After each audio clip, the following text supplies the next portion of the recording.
The other trade news, Dave, and this is actually per reports, so nothing in stone yet about a trade actually happening, but apparently the Warriors and the Pelicans have had conversations about Kelly Oubre Jr. being flipped from the Warriors to the Pelicans. And the reason why this kind of confused me is because the main thing that everyone is kind of running with from this is that the Warriors are trying to either get a Lonzo Ball or a JJ Redick. The two trades that I've seen kind of, and this is kind of like the main structure of them that I've seen, is the first one involves JJ Redick. It's Kelly Oubre goes to the Pelicans, JJ Redick comes to the Warriors, and then the Warriors also get a lottery protected first round pick for 2022 from the Pelicans. The other one involves Lonzo Ball, where it's Kelly Oubre to the Pelicans, Lonzo to the Warriors, and then the Warriors get 2 second-round picks this year. So it's kind of like a JJ Redick, you're sending a first, Lonzo Ball, you're sending 2 seconds. In your mind, Dave, does a deal get done with the Warriors and the Pelicans? And if you're the Pelicans, is there even any special reason you want to add Kelly Oubre to your team? I can't think of a damn reason. I'll be honest with you. Like, I can't either. I get that Lonzo's not a fit with your new offense and stuck next to Eric Bledsoe. But if you think Kelly Oubre will help your team at all, I'm confused. He provides no spacing. He couldn't learn an offense, and we're a month into the season. So I've got serious concerns. And again, yes, he's, I think he's only under contract this year, right? It was a 1-year deal. Yeah, Kelly Oubre, $14.3 million 1 year. Yeah, it just doesn't make sense to me. I don't understand this deal other than the fact that they want to jettison, Lonzo Ball from their team. I think JJ Redick, fun player, would love to play next to Steph, and that would work out great. I think Lonzo Ball would play great next to Steph as well. I don't have a problem with either one of those, but I don't understand what interest the Pelicans have in Kelly Oubre. I mean, none. I don't get it, Ricky. Can you tell me? The reason why I asked you is I don't get it either. And the reason why I don't get it is I could see why the Warriors want to do this because, like you mentioned, let's be honest, JJ Redick hasn't been having the best season. No. So maybe this is just a situation of Warriors, Pelicans call each other. They have a conversation of hey, you've got a guy, 3-point shooter. He ain't having a good season for you. I have a guy, 3-point season, 3-point shooter, not having a great season for me. He's supposed to be just an all-around offensive weapon. He's a slasher. Let's just try flipping him, and let's see if the change of scenery works better for both of them. Because I feel like the JJ Redick for Oubre swap that's why when I saw the first-round pick thrown in there, I was like, why do the Pelicans have to throw a first-round pick in there? Is Kelly Oubre that much better right now than JJ Redick? Because he hasn't really been playing well. He's in some games. JJ Redick right now. We'll say that. He's better than JJ Redick, but there are some games where it's wow, Kelly Oubre is good. Then there's some games where it's wow, he looks like absolute dog shit out there. He shouldn't even have his hands. He shouldn't even have hands to hold the ball in the fourth quarter. To shoot the basketball. That's just exactly right. What he looks like out there. So that's why I was why am I giving a first round pickup for that? I could see why the Warriors want to add JJ Redick. Hey, we feel with our system, change of scenery, Steve Kerr is the coach. Yeah. He can click with this team. Shooting, movement, passing. That JJ Redick will thrive there. What did the Pelicans turn into?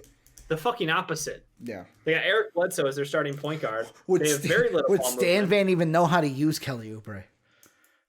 Doesn't know how to use Lonzo Ball, so why would he know how to use Kelly Oubre? Yeah, exactly. They have no spacing. They are they're a poorly run team right now.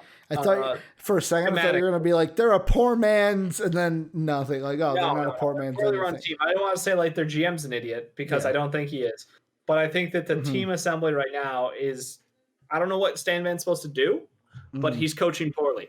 Yeah, the pieces don't fit, but also you're not making it any better on yourself. And even the other thing, like the other side of this that I wanted to throw in there was with the Pelicans. Like, there's even conversations going on that if they want to move JJ Redick, who do they move him to? Like, obviously, there's playoff teams that want 3-point shooting. It's so valuable. But it's just what type of return are you going to expect from a JJ Redick? Because right now, not playing that well, so you can't really sell him high. You got to sell him low, basically, is what you're doing right now. Are you just hoping for second round picks? He falls out of his slump. Like if he can hit his slump breaker game and get shooting the way he used to, then yeah, there will be value there. I think they're basically on the timeline of we have until the trade deadline to find a new home for JJ Redick. Lonzo Ball's a little bit trickier because obviously he's an RFA. I don't know that they want to invest a lot of money in him, but I think they are waiting to see what the offers are. Obviously, the Bulls have notably taken interest in him, so we'll see. But again, I don't understand this Kelly Oubre obsession. Makes no sense to me. I don't think he's a plus player out there. He is a selfish player on the court. He doesn't play defense very well unless he's locked in.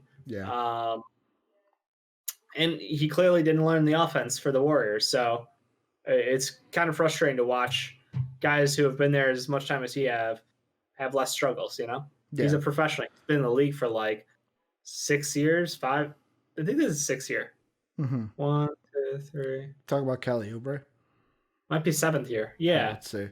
He played a couple years in Washington and then a couple years in Phoenix. Let's see. Basketball reference. Help me out.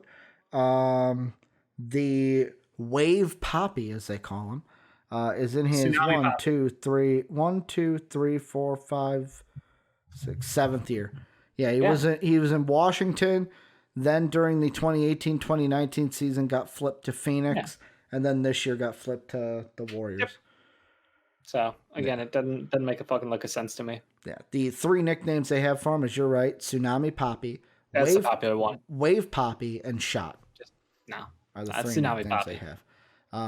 Doesn't beat the booty call. He's an IG model out there. That's what he's got going for him. Dude, best looking NBA player. But what JJ Redick though, I've seen people mock him being traded to the Sixers. The only thing is they got to give up $12 million in cap, and I don't think the Pelicans want to take on Tobias Harris, and I don't think you want to trade Tobias Harris for JJ Redick. Tobias is a much better player. The other trade that contract. The other trade I thought about in my head, and yet again, this is mainly because he's been injured for most of this year. So yet again, it's, hey, Pelicans, you get this guy for the rest of this year if he's healthy, and then next year he's also a shooter, and then the team that's trading for him basically gets JJ Redick to hopefully help them this year. A TJ Warren JJ Redick swap. Would that make sense? No. You already have Dougie McBuckets and Jeremy Lamb. There's no need for JJ Redick on that team. More shooting's not a bad thing, or more shooting. You're getting TJ Warren back eventually. Yeah. Yet again, I would rather have off of the injury. Is he going to be what he was? Again, Doug McDermott, Jeremy Lamb. Okay. You don't need JJ Redick. Okay. He is not necessary on that team. Okay. I was just trying to think of teams that need shooting because $12 million in contract. JJ Redick is at 13 mil. So 13 mil in contract. Not many teams are just going to have that cap space lying around to where it's oh yeah, we could just take him on and here you go, 2 seconds, throw it your way like fucking Scrooge throwing you some. There you go. You do the Spencer Dinwiddie swap. I don't know. I mean, hey, you're adding shooting. It's not like Dinwiddie's going to play this year for you. Exactly. I mean, and yet again, if JJ Redick can help you in the playoffs, that's all you're asking for. Any final thoughts, Dave, before we wrap everything up?